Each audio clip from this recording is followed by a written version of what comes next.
surgiu e, de certa maneira, virou um espaço comum desde os anos lá 2000 e pouco, com o acirramento desse enfrentamento de Estados Unidos e de Oriente Médio, né? Essa discussão. Por trás tem questões efetivamente econômicas e políticas.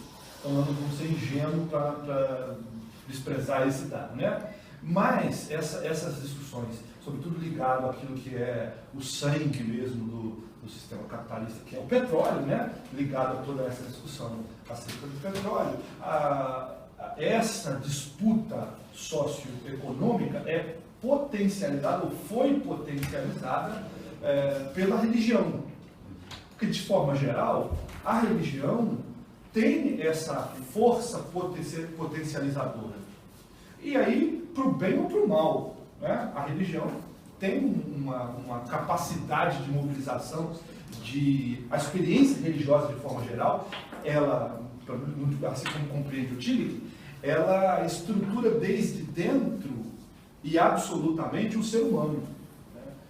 E em função disso, e exatamente por causa, não em função, mas por causa disso, a experiência religiosa é capaz de tornar mais sérias as discussões, de tornar mais graves os posicionamentos, de tornar os engajamentos muito mais acentuados.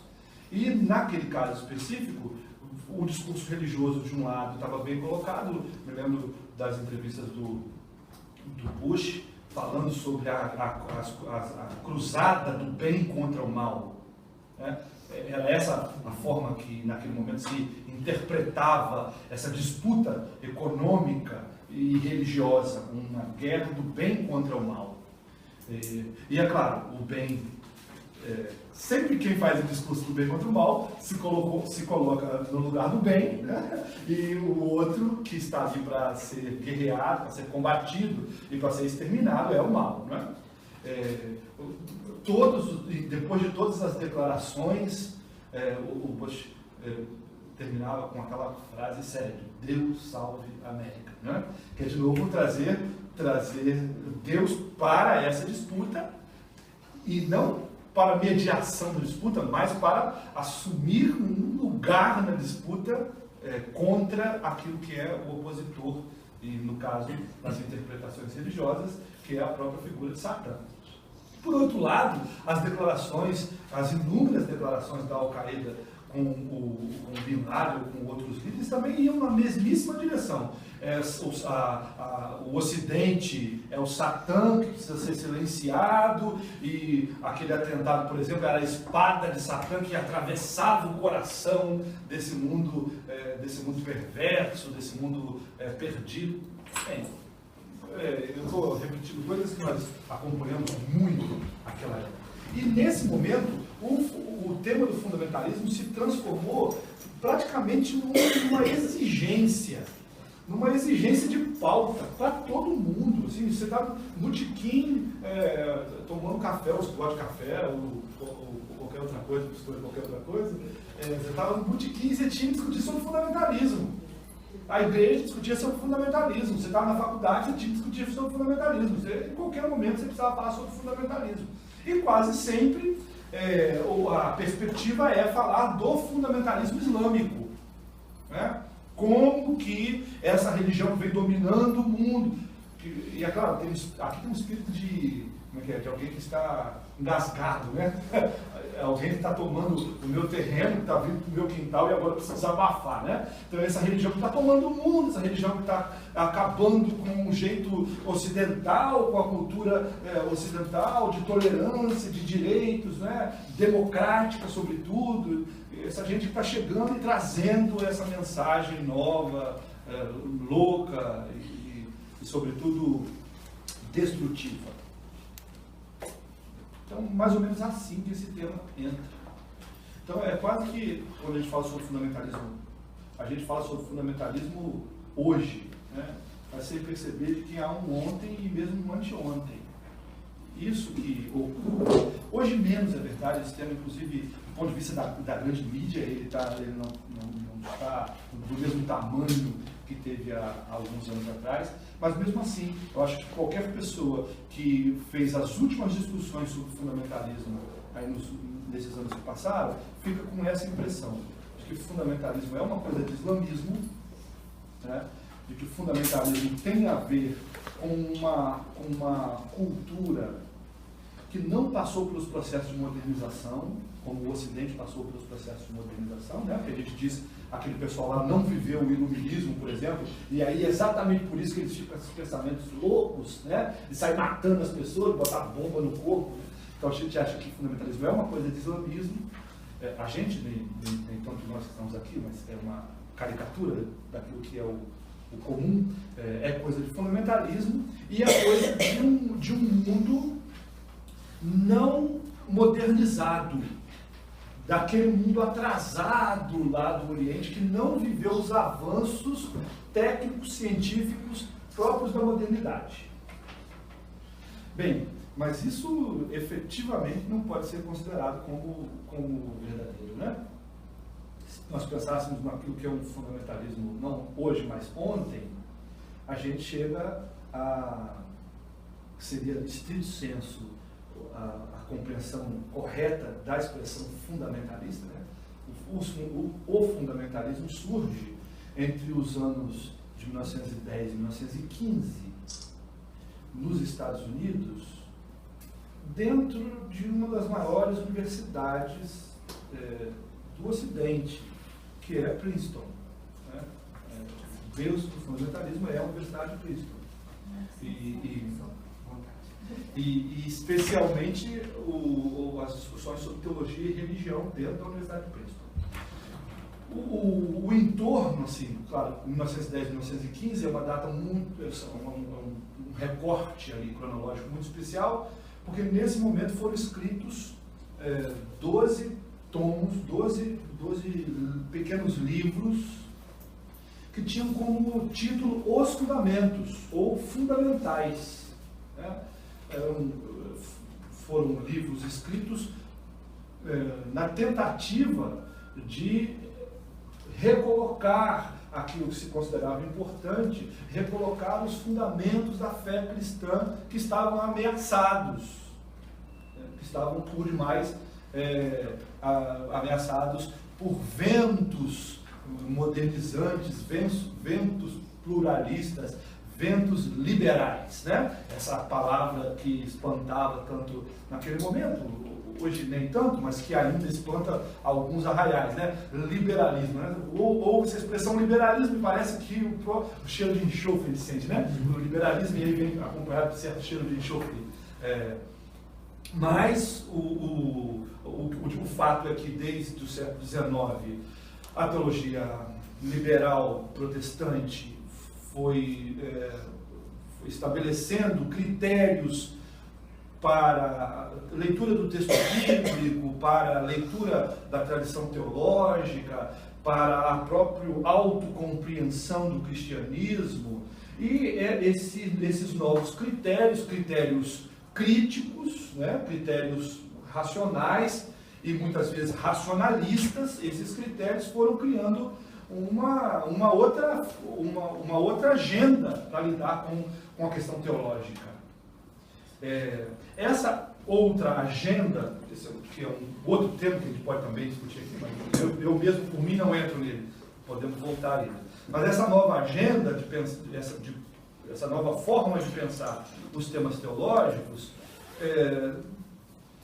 causaram muitos problemas para aquelas pessoas que tinham uma certa tradição dentro do protestantismo, sobretudo tradição marcada por uma leitura literal das Escrituras e por uma compreensão muito próxima da missão de cristianizar o mundo. Então, a teologia liberal, esse protestantismo cultural, como alguns autores chamam, chega nos Estados Unidos ganha muita força e coloca um elemento crítico, coloca o debate sobre como o protestantismo, sobre como o cristianismo se expressava lá nos Estados Unidos. E sobre como a mensagem cristã transformava os Estados Unidos numa espécie de novo Israel. Só para fazer um parênteses, os Estados Unidos está marcado por aquilo que se chama de destino manifesto, né? Que é uma tese central que se encontra inclusive na Constituição dos Estados Unidos, que meio estrutura, digamos, psicologicamente aquela nação. A ideia do destino manifesto remonta à vinda dos pais peregrinos, né, vindos da Europa para a Nova Inglaterra, num barquinho chamado Mayflower. O Mayflower, em determinado momento, quase que vai a pique, quase que afunda, e aí alguns puritanos que estavam vindo dos Estados Unidos para cá, vindo da Europa para os Estados Unidos, eles fazem um pacto, né? O pacto do Mayflower, de que se aquele barco não afundasse, eles construiriam uma nação que seria uma luz para o mundo, tal qual foi Israel para as nações. Então, dali, isso é uma narrativa, é um mito fundador, né? Digamos, é um mito fundador, é uma narrativa que a gente não consegue chegar à plena historicidade dela, mas ela funciona como um mito fundador que vai estruturar, a partir dali, a autocompreensão, a autoimagem daquele país com relação ao restante do mundo.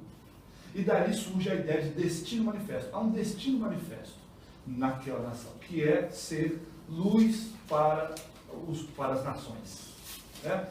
Renovando aquela compreensão de Israel como sendo um luzeiro para todas as nações.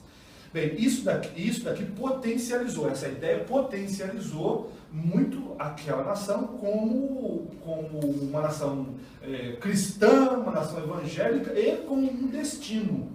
E é claro, quem tem um destino, quem tem uma identidade focada num destino, vai fazer todas as coisas, vai realizar todas as coisas para que esse destino se cumpra, né? E vai se fazer um grande guardião dos valores desse destino. Isso estrutura, de certa maneira, a religião, né? Isso tem sua influência no protestantismo, na teologia. Fazendo esse panorama para chegar aí mais uma vez a ideia dos escritos, os fundamentos, né? Então, os fundamentos, esses 12 escritos, têm a ver com, por exemplo, nascimento virginal de Jesus, com a historicidade dos milagres, com a leitura literal da Escritura, a autoria mosaica do Pentateuco. Todos os temas que tinham sido levantados criticamente pela teologia liberal foram trabalhados, a palavra não é conservadoramente, porque há uma distinção entre o que é um fundamentalismo e o que é um conservador, né? Mas, por ausência de uma expressão, agora eu diria, foram trabalhados de forma conservadora, ou de forma reacionária, né? Se a autocrítica, ou o método histórico crítico, diz que as escrituras, lembra? Eu vou ficar chutando uma olhada, teoria das fontes, né? O Pentateuco é o resultado de um processo de grupos que vão ao longo da história articulando sua fé. E aí o fundamentalismo diz, não, é Moisés que escreve. Então, esses 12 escritos são escritos para contraditar as teses liberais. Então, no primeiro momento, o fundamentalismo é um movimento teológico, de dignidade, digamos assim, né? É digno, tem o seu lugar, um movimento teológico que estabeleça quais são seus critérios e que os defenda. Então, no âmbito da teologia, isso é absolutamente, digamos, plausível, não tem nenhum problema em que haja fundamentalismo. Sim.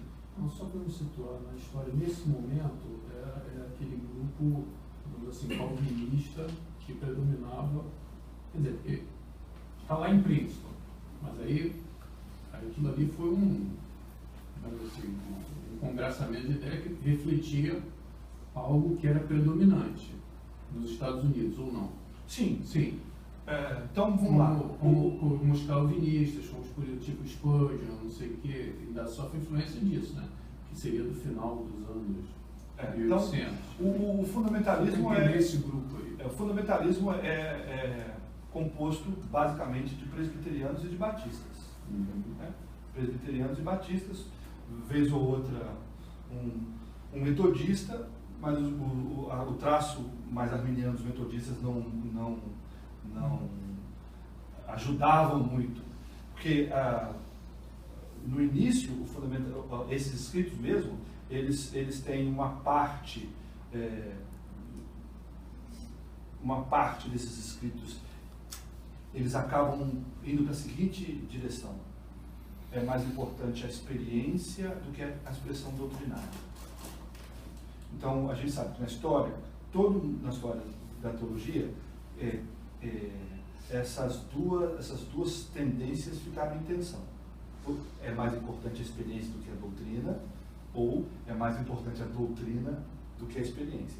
Então, se a gente pega toda a história da teologia, dá para fazer uma síntese assim: grupos que achavam que a experiência era mais importante que a doutrina. Então, a doutrina, pode até haver uma incorreção doutrinária, desde que a experiência da fé esteja viva, e, por outro lado, grupos que não. O mais importante é a correção doutrinária. A experiência é a coisa secundária, é preciso que a gente zere para o nível da doutrina. No fundamentalismo, no início, esses dois grupos estavam presentes. Só que o que vai vigorar é a tendência de que é mais importante a correção doutrinária do que a experiência.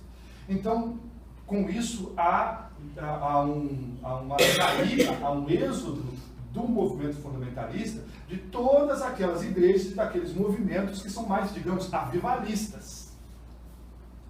Porque para esses a experiência é a coisa mais importante, é o primeiro elemento a ser valorizado.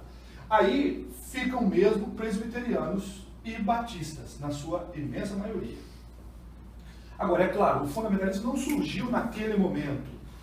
Se nós olharmos a história do denominacionalismo, porque esse negócio, denominacionalismo, isso é uma invenção norte-americana. Né? Isso não existe no protestantismo do mundo como uma realidade em si. Quer dizer, é nos Estados Unidos que surgem as denominações em número cada vez maior. Então, a história do denominacionalismo norte-americano, a partir de século XVIII, o denominacionalismo é a partir do século XVIII, porque vem para os Estados Unidos movimentos, sobretudo vem o puritanismo e o pietismo. São dois movimentos que vêm nos Estados Unidos e que ajudam a formar aquela nação, inclusive a formar a mentalidade religiosa daquela nação. São dois movimentos, digamos, tradicionais, né? Ambos são tradicionais, e são movimentos muito ligados à ideia de missão. A ideia deixa eu refazer, a ideia de missões. Né? Mais do que a ideia de missão, a ideia de missões, a ideia de fazer discípulos de todas as nações, essa coisa do conversionismo, que é uma compreensão protestante evangélica dos Estados Unidos, assim, essa ênfase na conversão pessoal, na santidade pessoal, toda essa conotação dada à ideia de salvação. Aquele quadro dos dois caminhos representaria perfeitamente. É um quadro pietista, né, de tradição pietista, que mostra esse posicionamento. Olha, nos Estados Unidos, então, foi se formando uma vivência da fé, né, e com isso surgindo igrejas com uma forte ênfase pegando o lado puritano, com uma forte ênfase na moralidade, muito fortemente marcada a ideia de uma moralidade, sobretudo uma moralidade ligada ao corpo. E aí entende-se perfeitamente, quem já viu, ou gosta, ou já viu meia dúzia de filmes de Bang Bang, sabe qual é o cenário de uma pequena cidade daquela nação que estava surgindo. Você tem uma cidade, basicamente a cidade tem, de um lado, o salão, de outro lado, a delegacia, e lá no fundo, a igreja. No salão, no primeiro andar, é bebida e jogo, carteado. No segundo andar, as damas. No outro lado da rua, a cadeia, para quem bebe demais, joga demais ou não paga as damas.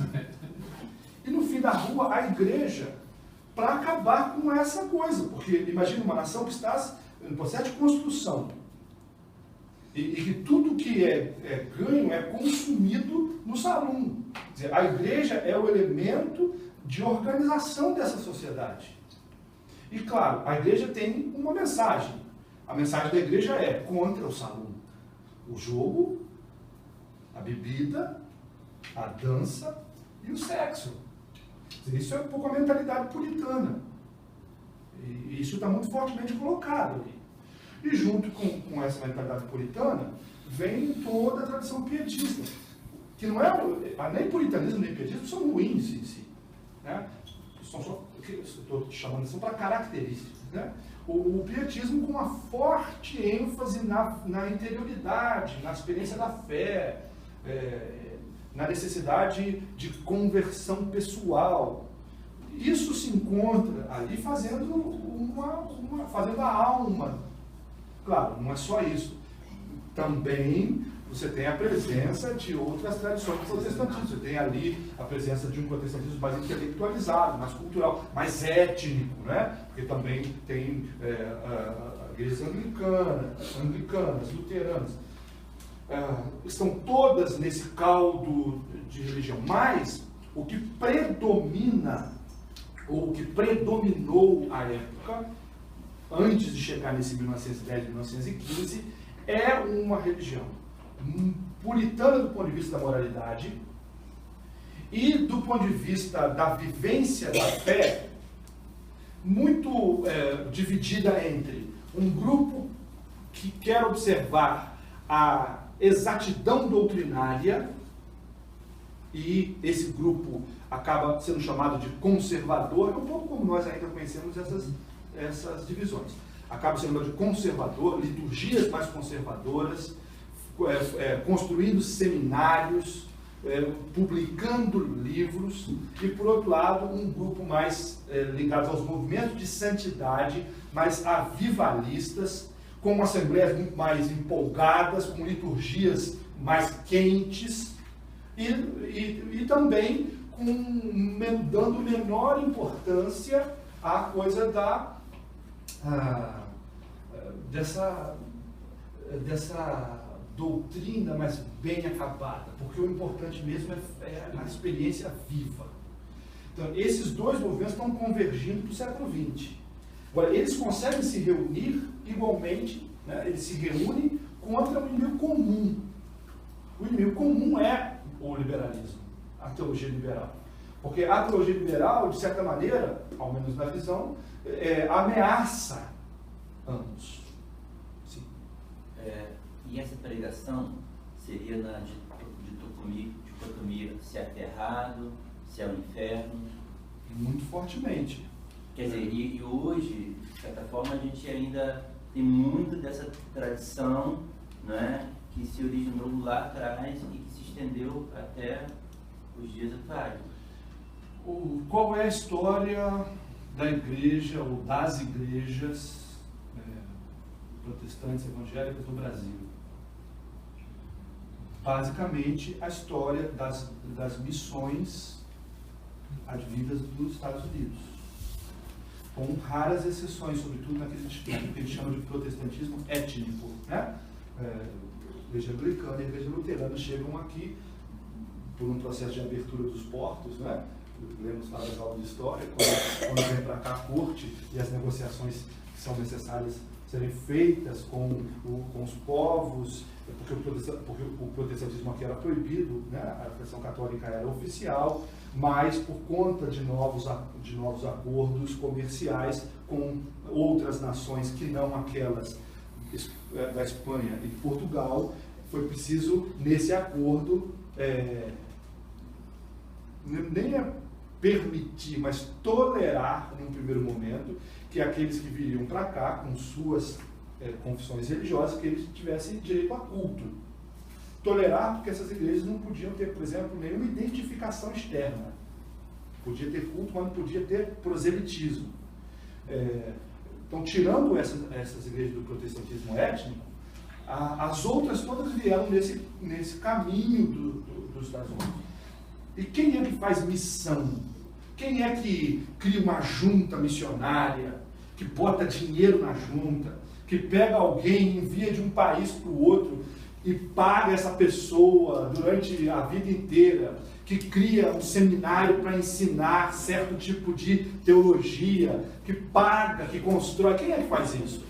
Primeiro, faz isso quem tem dinheiro. E depois, faz isso quem tem uma certa visão de igreja, visão de fé, que é uma visão conquistadora, que é uma visão, vou tirar conquistadora, que é uma visão evangelizadora. E evangelizadora no sentido de que é preciso convencer o mundo da ignorância do pecado. Não é? É preciso dar a possibilidade às pessoas a se converterem à verdadeira fé. Alguém poderia dizer, mas poxa, o Brasil desde que existiu é um país, uma nação cristã, porque aqui nunca esteve o islamismo, foi o cristianismo, a cruz é que foi colocada aqui na praia quando botaram os pés os primeiros padres, os primeiros soldados, foi a cruz que... Bem, mas nós não estamos falando, não estamos concebendo que isso seja cristianismo. Isso não é cristianismo, isso é idolatria, não é cristianismo. É preciso trazer o evangelho verdadeiro, entende? Essa é a mentalidade. Então, aqui nós herdamos nossas igrejas e os seminários que formariam a partir de então os novos quadros, né? Os pastores e os professores de escola dominical, os responsáveis pela doutrina, todo esse conjunto de líderes, esse quadro, né, intelectual das igrejas foi formado dentro dessa matriz. Não vamos esquecer de que até há poucos anos atrás, nas denominações históricas, chamadas assim, né, ainda chegava dinheiro, ainda chegava verdinha, né? O Seminário Batista do Sul, que é o primeiro seminário da tradição batista no Brasil, até há 30 anos atrás era mantido pela Junta de Richmond, que é a junta de missão dos batistas lá do sul dos Estados Unidos. Mantido. E é claro, se eu estou mandando dólar todo mês, tu tem a certeza que eu vou dizer quem é o professor, quem não é o professor, qual é a literatura, qual não é a literatura, que matriz curricular e que matriz curricular não vai ser. Lógico. Sim. Uma coisa assim que me chama a atenção, a professora Eude Menino Batista, é que como que essa ideia transcendeu, porque isso numa igreja de história tem que ser divinizado. Você falar assim, junta, você fala qualquer palavra, né? Por exemplo, a gente não precisa de junta para ter alguém em outro lugar, faz uma estrutura, tá? Poxa, é tudo muito divinizado, junta, missões, essa questão do verdadeiro evangelho, as convenções, é tudo no arraial da igreja histórica da igreja batista, é uma coisa divina. Claro. Olha, eu ainda acompanho muito, e de certa maneira ainda acompanho, discussões do tipo, assim, tem aquela jeito de organizar, né? Tem um presidente, vice-presidente, secretário, tesoureiro, tem uma estrutura, que é uma estrutura bem administrativa, né? Bem administrativa, que é o modus operandi da coisa. Mas é tão forte essa presença, como seja essa presença no nosso meio, que para você, se você lá, sei lá, fez um curso qualquer em algum lugar que discutia jeitos de administrar, aí você viu que tem outro jeito que não passa por essa mesma estrutura, e aí você trouxe para dizer assim, poxa, vamos trocar porque é mais funcional, acabou. E no final do plano você interrompe tudo para priorizar suposta comissão, suposta não, para eleger isso, e tem todo aquele aparato, a proposta de presidente da República. É interessante. Que é típico. Repito, também não faço nenhuma crítica disso, que é típico dos Estados Unidos, né? E vem na mala do missionário, junto, né? Na mala do missionário vem o Evangelho, vem o manual de administração, vem um livro de etiqueta, vem um pacto de moralidade, vem tudo junto, e vem junto com o mesmo peso. Então, desde a liturgia até a vestimenta, passando pela linguagem, até a escritura. Mas isso nós estamos cansados de saber. Eu não quero entrar por essa coisa mais miúda, não, me perdoe. Dando um passo atrás, o que caracteriza o fundamentalismo, esse fundamentalismo de ontem, né? O que caracteriza esse fundamentalismo é a sua postura diante da Bíblia. Porque aqui tem um elemento fundamental para perceber o fundamentalismo, né? O fundamentalismo lá protestante, reacionário com relação à teologia liberal, se caracteriza porque se posiciona em face à Bíblia da seguinte maneira. Primeiro, na categoria do ditado verbal e pleno, de que o texto bíblico foi verbal e não aquilo poderia ser uma inspiração de ideias, né? uma presença na cultura. Não, foi ditado verbal, o que significa que não há como negar ou deixar de lado alguma expressão, alguma palavra, que foi verbal, e foi pleno. Um ditado verbal e pleno. Então, 3 categorias importantes. Primeiro, que é ditado. E a lógica do ditado, ela deixa de fora a efetiva participação da pessoa, né? Porque uma coisa é dizer que certa mensagem foi dada a alguém que dentro de sua realidade antropológica entende aquela mensagem e a comunica. E aí a gente pode, se fosse assim, a gente poderia considerar, não, então, possibilidades de equívoco, ou às vezes nem equívoco, mas algum tipo de pensamento que fica vencido por conta, né, do desenvolvimento cultural, estaria exatamente nesse momento em que a palavra é dada a alguém que dentro de sua realidade reflete sobre ela. Isso é semelhante ao islamismo, né?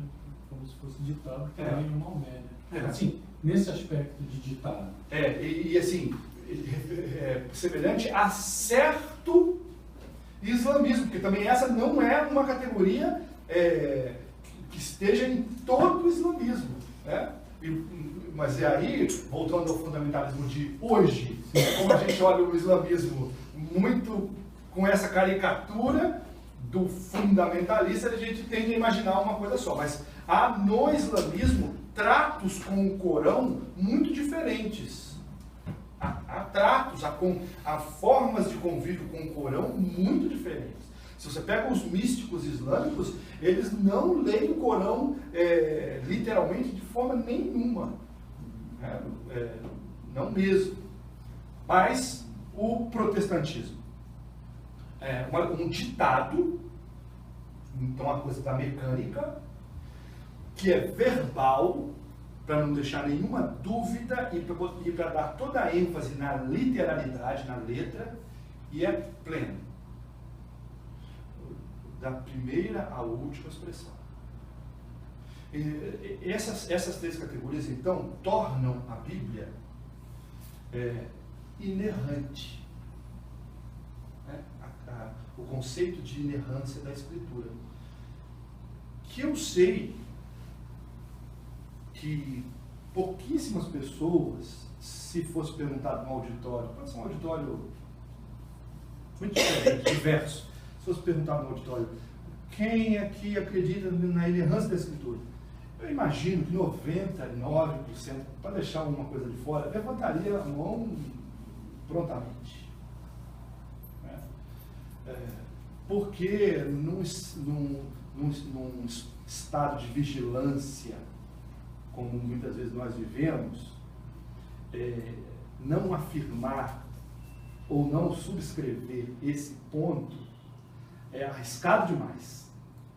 Pastor, mas o que seria errante na Bíblia? Bem, você me ajuda a não me perder. Na perspectiva do ditado verbal e pleno, então, ditado, não passa pela psicologia humana, é ditado. Uma inspiração. Não é verbal. Então, a letra é o lugar da compreensão e é pleno, porque não fica nada de fora. Nesse sentido, a categoria da inerrância tem a ver com a inteireza do texto e dos temas que o texto trata. Então, é uma inerrância que, por exemplo, nós não teríamos muita dificuldade, esse auditório que levantou a mão, 99%, eu vou chutar que uns 50%, 60% estão se referindo a uma inerrância teológica. Para dizer o seguinte, a Escritura, quando trata das questões ligadas à fé, então ela é inerrante. Mas na perspectiva do ditado verbal e pleno, inerrância tem a ver com o que toca a fé, a teologia, a história, a moral, a política, a economia, a geografia, quer dizer, a ciência de forma geral, a cosmovisão, a escrita, absolutamente todas as coisas que o texto bíblico apresenta, elas são apresentadas de forma inerrante. A terra continuou sobre 4 pilares.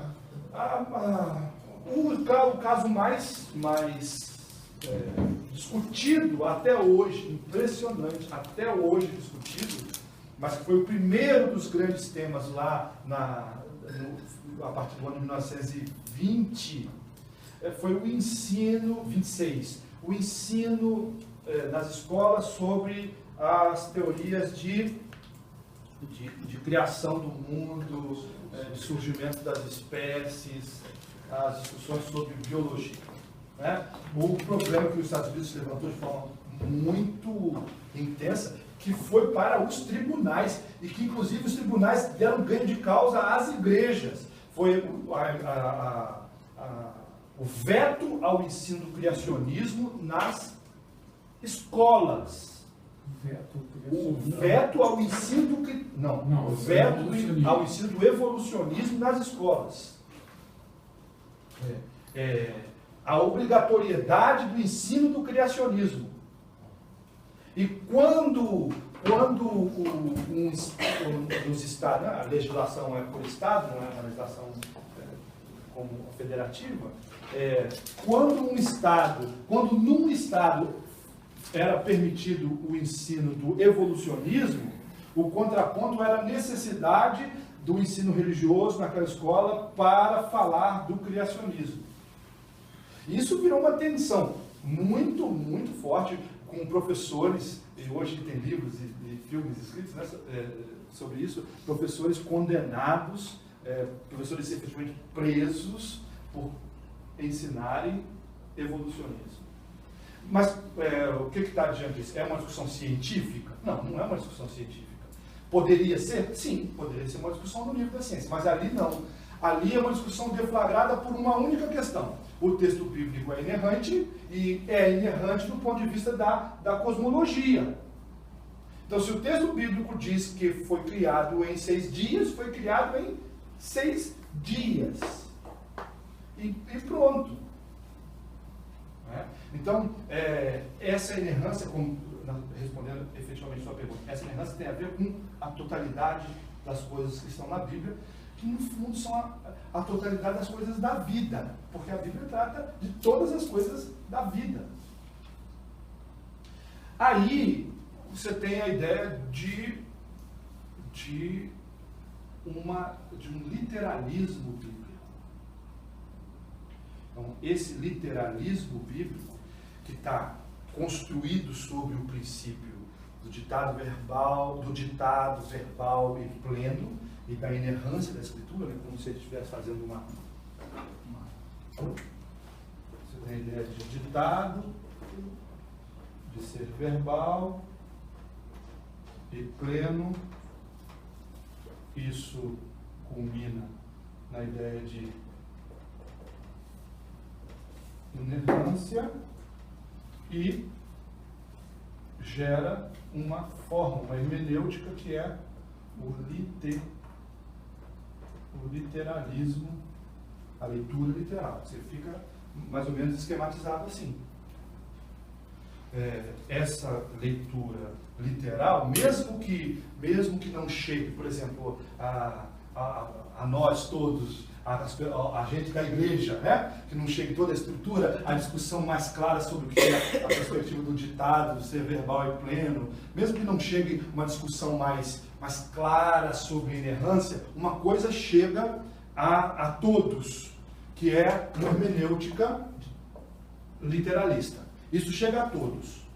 Mesmo quem não consegue fazer o debate das questões de ditado, estão no nível mais teológico. Mesmo quem não faz, ou nas comunidades onde essa discussão não acontece, mas a hermenêutica está presente. Né? E aí, o fundamentalismo cria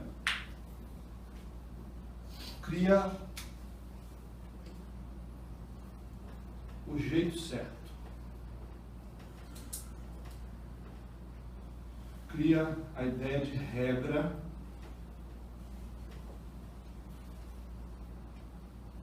e então começa se posiciona dentro de uma lógica assim, linear. Bem, quem fez alguma leitura lá de lógica aristotélica, sabe que para construir um argumento verdadeiro, você precisa de uma premissa maior, uma premissa menor e aí uma conclusão. A premissa maior é o argumento mais importante. A premissa menor é um argumento só para alimentar o argumento mais importante. E quando há coerência entre a premissa maior e a premissa menor, então se chega a uma conclusão verdadeira. A verdade está expressa na conclusão. E só há verdade quando a premissa maior e a premissa menor concordam. Então, não pode haver discordância, dissonância. Quando está a premissa maior, a afirmação número 1, quando a afirmação número 2 diz o contrário, então não pode haver a verdade. E aí a lógica faz uma operação, que é chamada exclusão do terceiro, ou terceiro excluído. Então, você lima a premissa menor, porque ela está ali causando um problema lógico, e coloca uma outra premissa em seu lugar. Trazendo para nós aqui, a lógica, esse jeito certo de fazer, o que surge de um literalismo bíblico é o seguinte, que há uma única forma de exprimir a verdade bíblica. Se houver em algum momento uma diferença nessa compreensão do texto bíblico, é preciso excluir essa diferença para que a verdade seja estabelecida. Isso aqui é um negócio muito interessante, então diabólico, né? Isso também porque separa a ideia do diabólico, aquilo que separa uma coisa da outra, né? Então nesse sentido é um tanto diabólico, porque é a característica mesmo dos discursos fundamentalistas. A ideia de que a verdade, de que a fala, o meu discurso, a minha compreensão sobre a verdade corresponde à verdade mesmo. De que aquilo que eu digo é só uma continuação daquilo que é. O que eu sou capaz aqui a minha palestra sobre alguma coisa é exatamente a continuação daquilo que é a revelação. A teologia é exatamente aquilo que a revelação expõe. A doutrina corresponde exatamente à medida do objeto da doutrina. Então, se eu falo de Deus, o que eu falo de Deus é igualzinho ao que Deus é. Se eu falo de Cristo, o que eu falo de Cristo é exatamente o que Cristo é. Então, há uma continuidade entre doutrina, teologia, e o objeto da doutrina, o objeto da teologia. É claro que se o que eu falo é a continuidade daquilo que Deus é, então o que eu falo deve ser absoluto. Não porque eu estou falando, não é por conta de quem fala, mas é porque aquilo é só a continuidade do que Deus é. Então surge uma vou usar uma expressão que eu gosto muito de usar, a ideia de uma univocidade, né? Uma doutrina que é unívoca, que se expressa numa única voz. Uma verdade absoluta. Uma verdade absoluta. E repito, ela é absoluta, essa verdade é absoluta, porque há uma equivalência entre Deus e o discurso. Há uma equivalência. O teólogo, o pastor, o doutrinador, o crente, o fiel, ele, no seu discurso, é capaz de expressar aquilo que Deus é. Por isso, essa pessoa, ela tem tantas certezas. Por isso, essa pessoa tem tão pouca tolerância com aquilo que diz a outra pessoa. Porque não é uma opinião somente o que você diz que é diferente de mim. O que você diz não é uma opinião, é uma outra tentativa de verdade que no fundo falseia a verdade que eu conheço, que é exatamente essa que eu estou dizendo. Então, como conviver essa que é a verdade com aquilo que você diz que tem a pretensão de ser a verdade? Não pode conviver. Você precisa excluir desse processo aquilo que ameaça a verdade. Seria a fraqueza da fé você pensar outra possibilidade senão uma única proposta, uma única verdade, uma única ideia? Se isso seria uma fraqueza da fé. Porque tem essa questão, né? Tipo, eu já ouvi, eu creio que o peixe engoliu Jonas porque a Bíblia diz. E se a Bíblia dissesse que Jonas engoliu o peixe, eu acreditaria. Não é? Quer dizer, então não se tem um absolutismo nessa maneira de, talvez, olhar a verdade bíblica? Assim, digamos, nós que olhamos de fora para esse fenômeno, não sei se a gente olha tanto de fora, tá? Mas é só para agora fazer um exercício aqui, né? Nós que olhamos de fora para esse fenômeno, vamos concluir isso. Né? Mas se a gente tentasse, se fosse possível, nem sei se é possível, mas se a gente tentasse observar como estrutura lá de dentro, vai dizer não. Ao contrário, é uma fé muito forte. É uma fé suficientemente forte para não aceitar, mesmo que seja o consenso de uma sociedade, um posicionamento científico. Então, para isso tem que ter muita fé, né? Muita fé, não é qualquer coisa. Porque uma coisa é ter fé até que o cientista lá no Fantástico diga uma coisa contrária. Outra coisa é ter fé mesmo na segunda-feira, quando o cientista do Fantástico disse que aquilo não existia. E prova, e mostra um argumento, e faz uma maquete, e bota um gráfico. E na segunda-feira o cara está lá dizendo, eu continuo crendo. Ele diz assim, mesmo que fosse um barrigudinho que tivesse comido com Jó, eu acreditaria. Quer dizer, nessa compreensão interna, isso é muita fé. Seria um pouco da expressão tertuliana, né? Creio porque é absurdo. Né? A ideia. Por isso que ele tem a ver Jerusalém com Atenas. Né? O que tem a ver Jerusalém com Atenas? Então não vamos misturar esse negócio que é a fé com esse negócio que é o pensamento filosófico. Não vamos misturar isso não. Isso é muita fé. Quer dizer, eu não estou concordando com isso, né? Só pensando que nessa autocompreensão isso é visto como muita fé. E exatamente porque é visto como muita fé é que isso dá muita segurança às pessoas. Então a pessoa que não olhasse dessa forma, né, seria uma fraqueza de fé. A pessoa que admitisse uma outra possibilidade, a pessoa que admitisse uma outra reflexão, seria uma fraqueza de fé. Sim. Tanto, olha, se qualquer pessoa que olhando, qualquer pessoa que me veja falando dessas coisas vai dizer, Homem de pouca fé. perdeu a fé.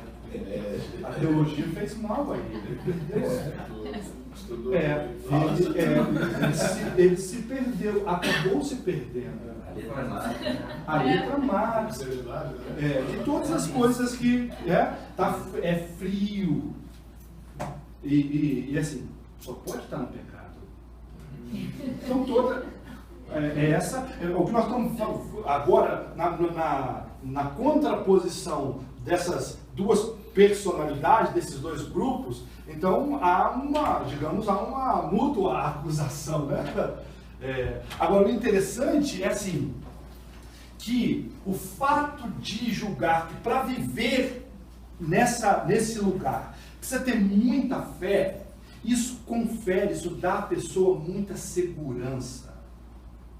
E aí está o charme do fundamentalismo.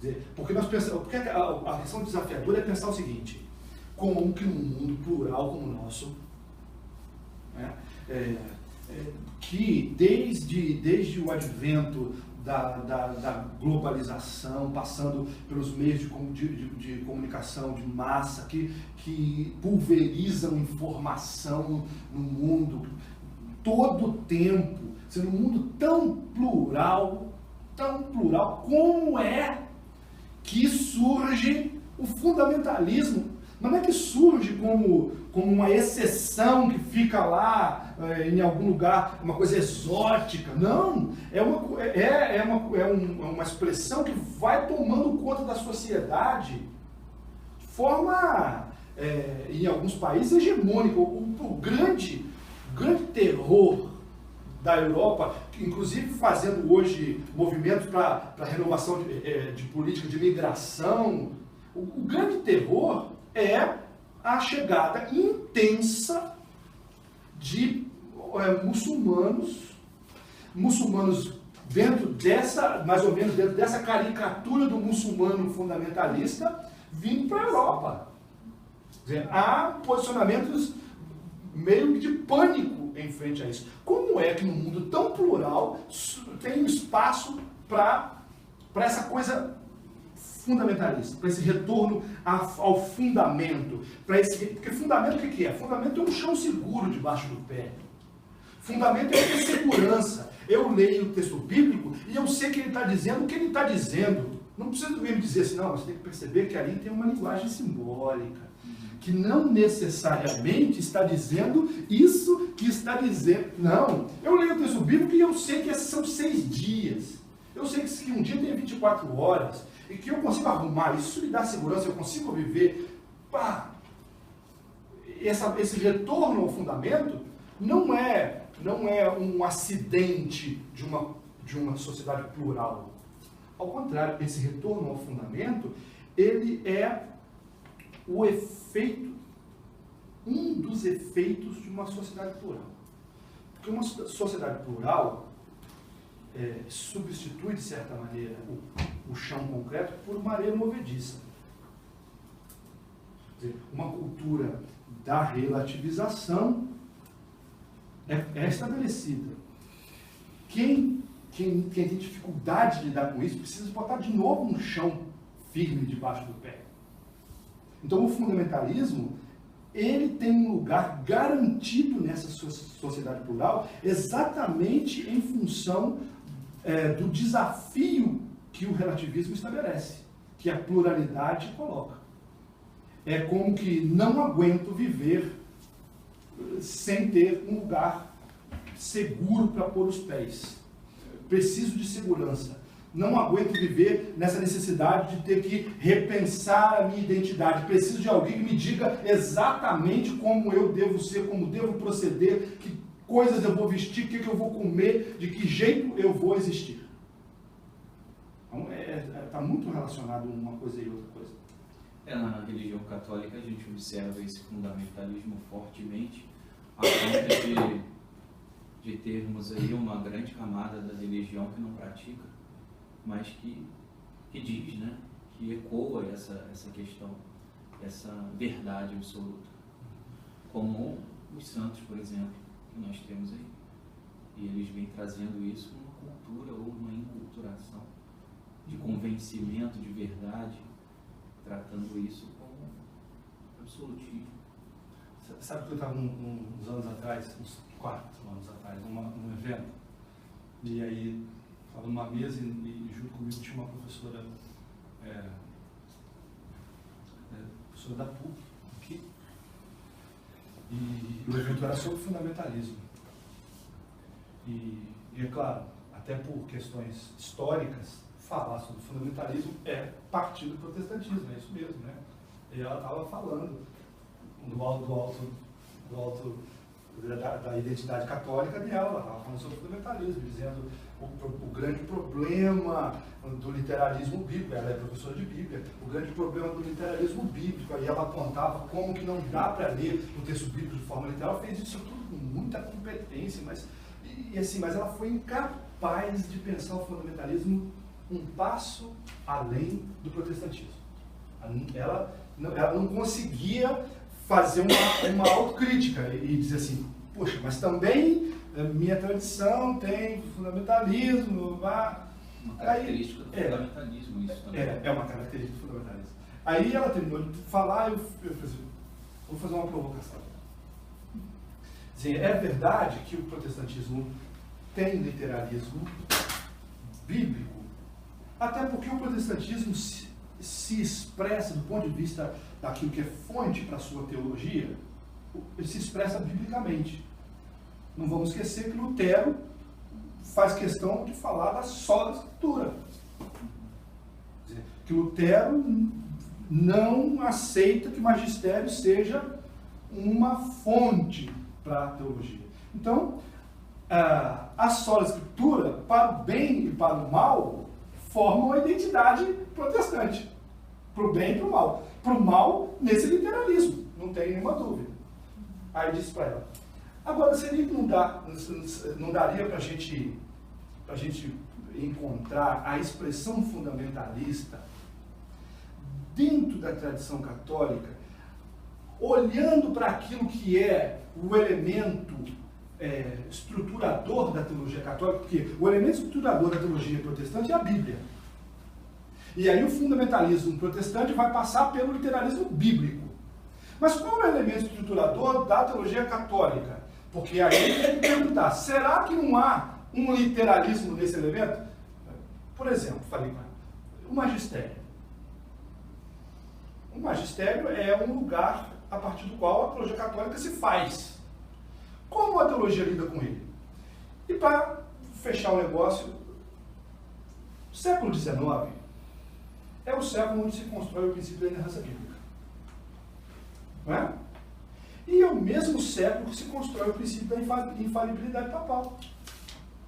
O mesmo século, no mesmo século, chega-se à tese da inerrância bíblica e a tese da inerrância do magistério, que é a infalibilidade do Papa. Quer dizer, são duas expressões fundamentalistas, que trazem para dentro do seu próprio discurso o princípio da verdade absoluta. Porque no fundo, do ponto de vista político, eu não estou dizendo que a Bíblia é correta, ou a Bíblia é a única expressão correta. Eu estou dizendo que aquele que diz a Bíblia, aquele que a anuncia, está certo. Isso é a dimensão política do fundamentalismo. Não é tanto lutar para defender a Bíblia, como também não é tanto lutar para defender o Papa. É lutar para defender a instituição. Eu digo que a Bíblia é correta e logo depois digo, quem proclama corretamente sou eu. Então, quando eu digo a Bíblia é correta, eu estou no nível teológico dessa discussão. Mas quando eu digo a minha proclamação da Bíblia é correta, eu estou no nível político, porque aqui eu estou reforçando a minha instituição. Eu estou reforçando a mim mesmo, enquanto sujeito desse processo. Claro, se eu digo corretamente todas as coisas e represento certa instituição, lógico, a minha instituição é verdadeira. E se a minha instituição é verdadeira, então ela precisa ter melhores olhares, ela precisa ser melhor frequentada, ela precisa melhor em todos, ela precisa ganhar em todos os sentidos, porque afinal de contas ela é verdadeira. Então, não é só uma coisa, a discussão não fica só no nível teológico, vai no nível político. E eu diria, com algumas exceções, tudo que nós discutimos sobre fundamentalismo, defendendo, contraditando, fica no nível político. Nós estamos falando do discurso. Nós estamos falando da defesa do melhor discurso. E do quanto nós podemos lucrar se sairmos vitoriosos dessa polêmica toda. Tem uma coisa que, assim, me chama muita atenção, porque acho que para a grande massa, né, dos fiéis, assim, que não fazem toda essa problematização, eles absorvem isso, interiorizam e passam a viver aquilo, né, a assumir essa verdade, esse modelo, essas regras. Ao mesmo tempo que tem esse charme que você falou da verdade, da segurança, oscila muito com um sentimento de culpa, porque qualquer desvio disso, o sentimento de culpa invade a vida, invade o coração, porque se eu sei exatamente o que é a verdade, o certo, e eu, por algum momento vacilo, não o faço, eu sou inundado da culpa, né? Então, me chama muita atenção isso, porque eu vivo com essa verdade, mas eu vivo com a culpa junto. Se a gente volta lá... Porque a verdade não ocupa todos os lugares que você precisa ocupar, quer dizer, você tem a questão de pecado, né? Eu estava conversando com uma menina da Assembleia de Deus há pouco tempo, e ela falou assim, você não se preocupa com o pecado o tempo todo na sua vida? Não pego tanto. Me desculpa, mas não. Eu só te ofendo, mas... Surgiu assim, não, precisamos estar vigilantes com o pecado o tempo todo e tal. Também na pastoral, conversando com pessoas... Não atende, né, a dinâmica, então a pessoa vive preocupada, porque a verdade teria que atender todos os aspectos da vida e não atende essa verdade, né? Então acaba sentindo culpa, falta de preencher outros espaços. Assim, né? E você conversa com pessoas tão preocupadas em cumprir essa verdade, em ser tão fiéis a essa verdade, essa regra, assim, que qualquer vacilo é um sentimento que tira ela do eixo. Olha só, se você pega lá o Foucault, né, lá no Vigiar e Punir, vou usar um exemplo bacana. Compara nesse processo de autoridade, né? Nesse processo de dominar sobre o outro, de estabelecer a verdade, aquela coisa do panóptico, né? Que é aquela torrezinha que fica no muro do presídio, né? Onde fica o vigia, né? Todo mundo está preso naquela torre e o vigia está lá. E aquela torre é o sinal de que as pessoas estão sendo vigiadas. Isso é muito forte, porque as pessoas não conseguem, o que eu vou fazer? Sabe? Estou sendo vigiado. Lá em algumas igrejas, as crianças vão lá para o departamento infantil e aí elas cantam: cuidado, mãozinha, com o que toca, o Salvador do céu está olhando para você. Isso é o panóptico, né? Caramba, está me vigiando. Pô, e aí a criança, aí vão ensinando, e o cara ainda é onipotente e onipresente, cara. Ele me vigia em todos os lugares e com todo o poder. Esse negócio é um panóptico, cara. A força disso não é porque ele fica fora. A força disso é porque ele é internalizado. Quando ele é internalizado, aí não precisa mais botar guarda nenhuma lá. Porque eu começo a perceber, eu começo a acreditar de que estou sendo permanentemente vigiado. Vocês conhecem a história do Frei Tito?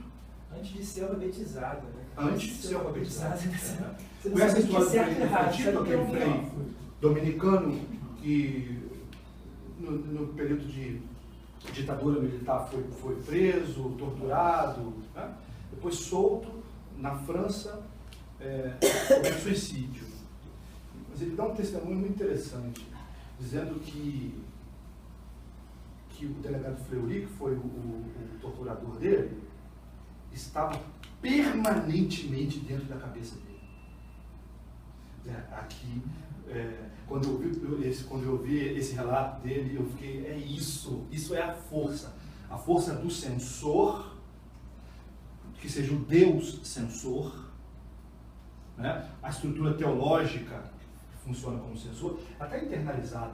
E aí sim, se a verdade se expressa de forma absoluta, de um jeito só, se tem um discurso, e quem faz é quem? É o pastor na igreja, né? Nessa estrutura é o pastor na igreja. O pastor na igreja é o responsável por comunicar aquilo que a revelação diz.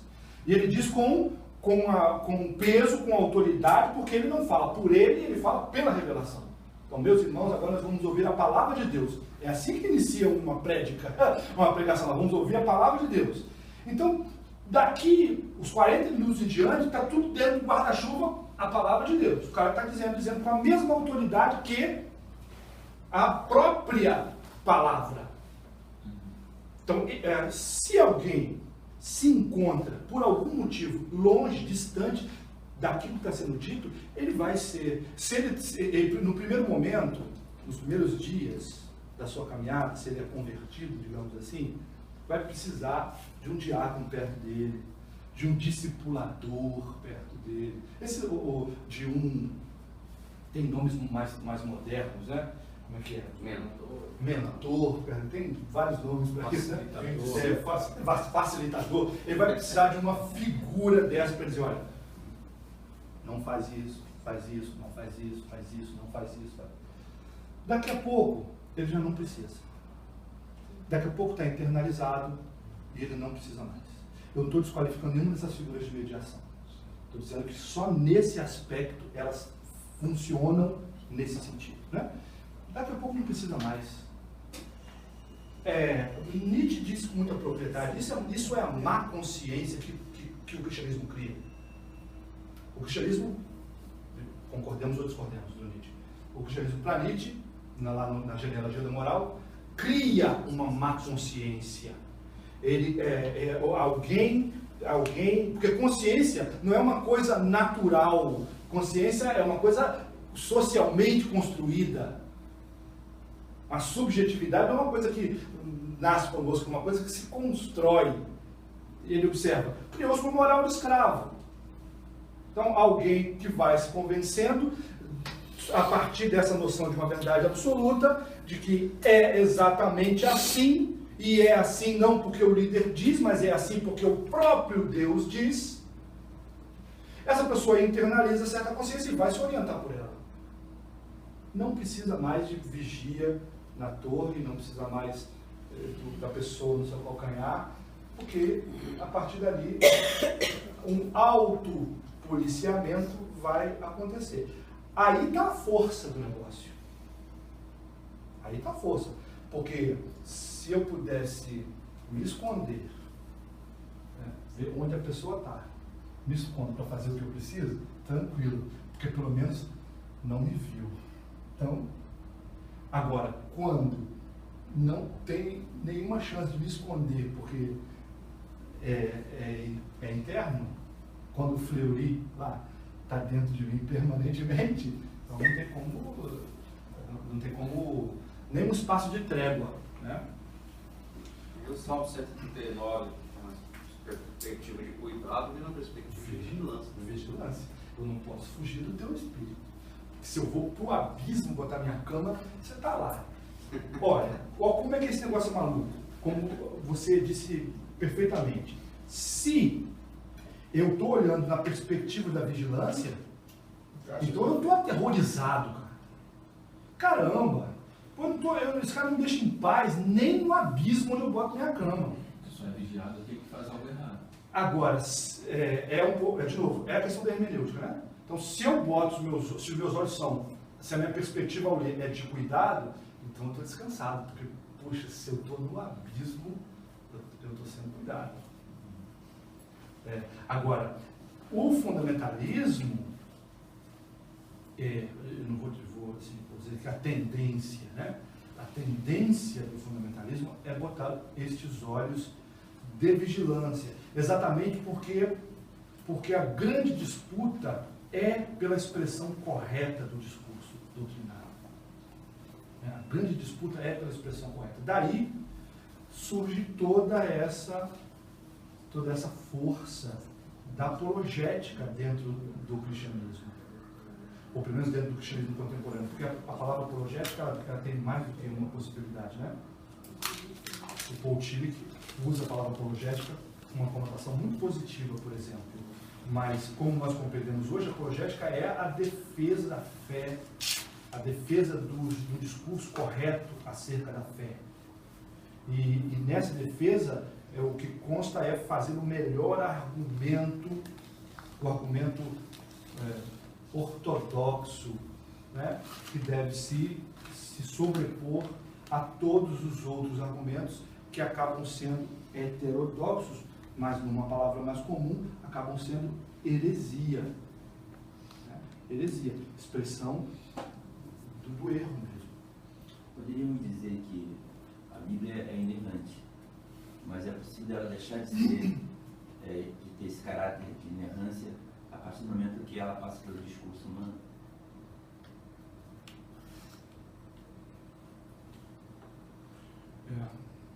Eu não sei se nós... Porque tem um aspecto puro, de essência, e tem um aspecto de distorção. Mas essa distorção, muitas vezes, é inconsciente, é fruto da própria errância, né, humana. Eu acho que a Bíblia é a expressão da errância humana. É a expressão... vamos pegar a categoria tradicional. A Bíblia é a palavra de Deus em linguagem humana. Não é?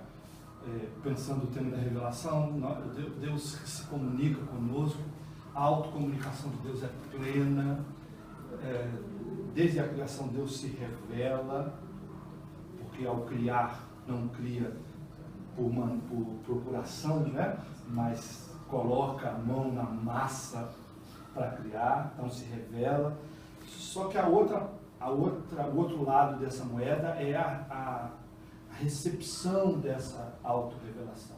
E a recepção, ela é histórica, ela é contingente, ela é errante. Então, o que nós conhecemos no texto bíblico é essa expressão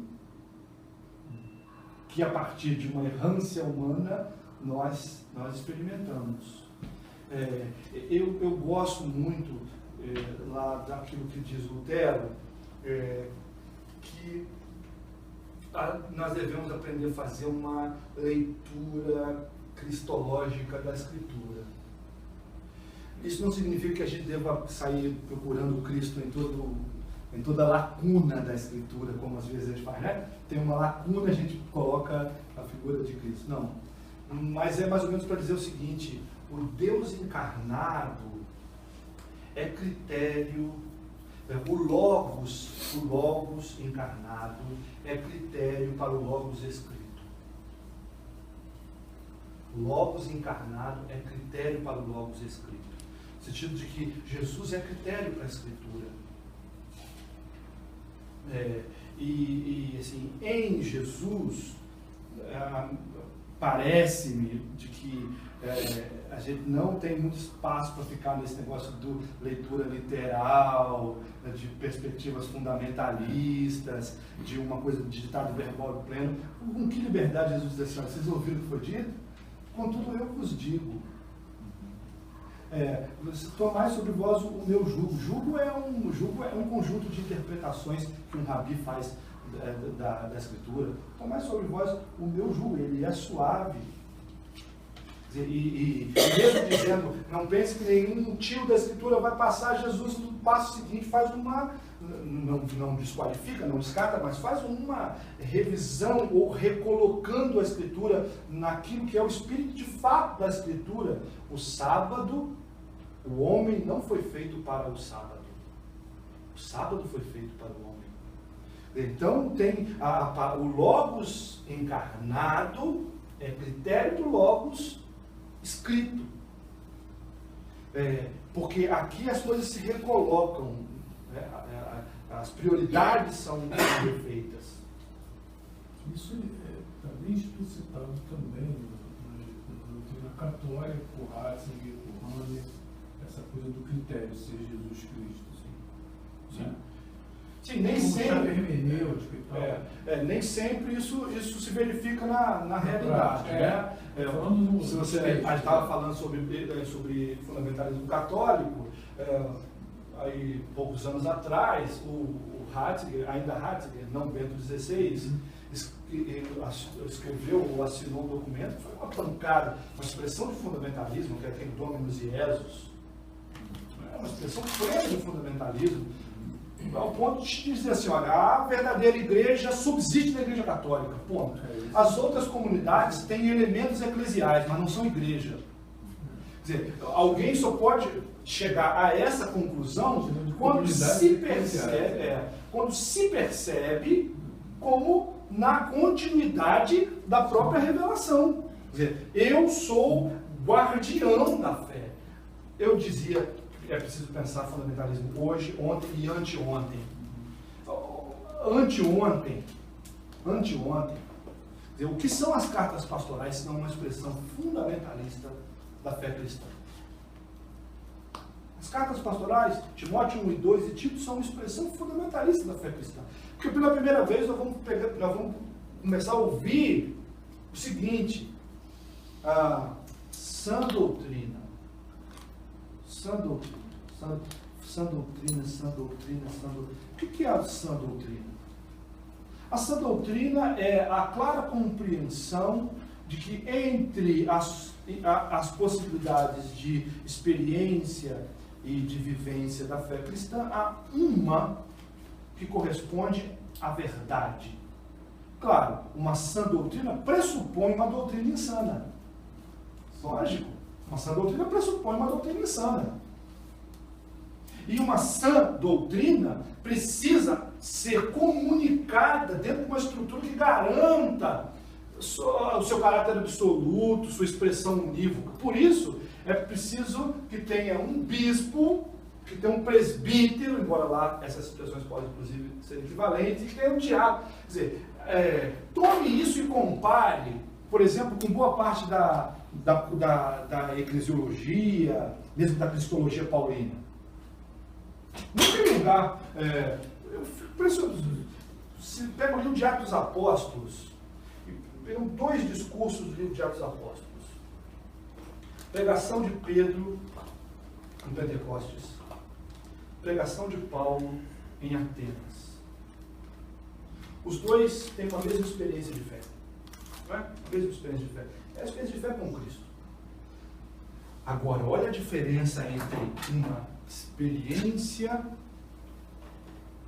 de fé, né?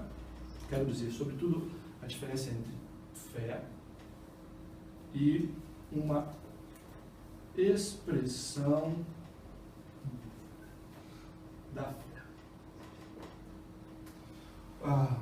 Pedro e Paulo têm a mesma experiência de fé. Fé com Cristo, ao modo deles, experiência de fé. Agora, essa expressão da fé nos dois, dentro de um mesmo momento, muito distinta. Pedro vai lá falar com aquelas pessoas lá do Pentecostes, Pedro disse que vinha gente judeu de tudo é canto, vai falar sobre Jesus, e quando fala sobre Jesus, Pedro começa a dar a escritura e vai falando dos profetas e dos textos da Torá e vai chegando mais próximo do judaísmo contemporâneo e até que chega em Jesus e anuncia a Jesus. Vem Paulo capítulos depois, passando por Atenas e vendo lá a religiosidade daquele povo, sobe no Areópago e diz: irmãos atenienses, ou atenienses, vejo que vocês são muito religiosos, blá blá blá, inclusive vejo que vocês têm um altar ao Deus desconhecido. Quero lhes dizer que o Deus que vocês adoram sem conhecer, eu conheço, é Cristo. Então, a expressão da mesma experiência de fé em Paulo e Pedro é completamente distinta. A mediação cultural que os dois utilizam é completamente distinta. Um usa a mediação cultural do judaísmo, da escritura, o outro usa a mediação cultural da filosofia e do mundo, dos elementos que formam um mundo grego. Então, se a gente pega isso e volta para as cartas pastorais, nós vamos ver que aconteceu alguma coisa entre o texto de Atos Apóstolos, por exemplo, e o capítulo 15 de Atos vão se reunir para discutir questões fundamentais, cristologia e soteriologia. Quem é Cristo, como a gente faz para ser salvo. No fim das contas, depois de discutir, depois da polêmica, da coisa toda, apertam as mãos em sinal de paz, é o que diz lá no texto, e acordam o seguinte: quem vive entre os judeus, prega como judeu, quem vive entre os gentios, prega como gentio. Poxa, isso é tolerar. Isso é mais do que tolerar, porque tem sinal de paz. Tolerar é um negócio quando eu sou maior do que você, eu te tolero, né? Porque eu sou tão bom que consigo te tolerar. Mas lá tem um negócio de acordo, né? De convívio. E há uma coexistência de cristologias. Quando ele diz, né, fiz-me judeu para ganhar os judeus, Gentil para ganhar os gentios. Se a gente pega Paulo em Gálatas 2, que é a versão que Paulo tem daquele evento de Jerusalém, a gente vai ficar impressionado, porque lá em Jerusalém ele diz assim: uma coisa só nós concordamos. Não, 3 coisas, né? Não comer carne sufocada, se abster da prostituição cultural. Tem outra. Não. São 3, não é essa.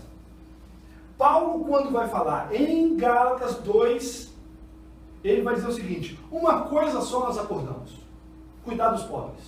E isso eu faço. Então tem Paulo, ao falar da igreja, utilizando aquela metáfora já bem compreendida dentro do mundo grego, Paulo fala da igreja como corpo.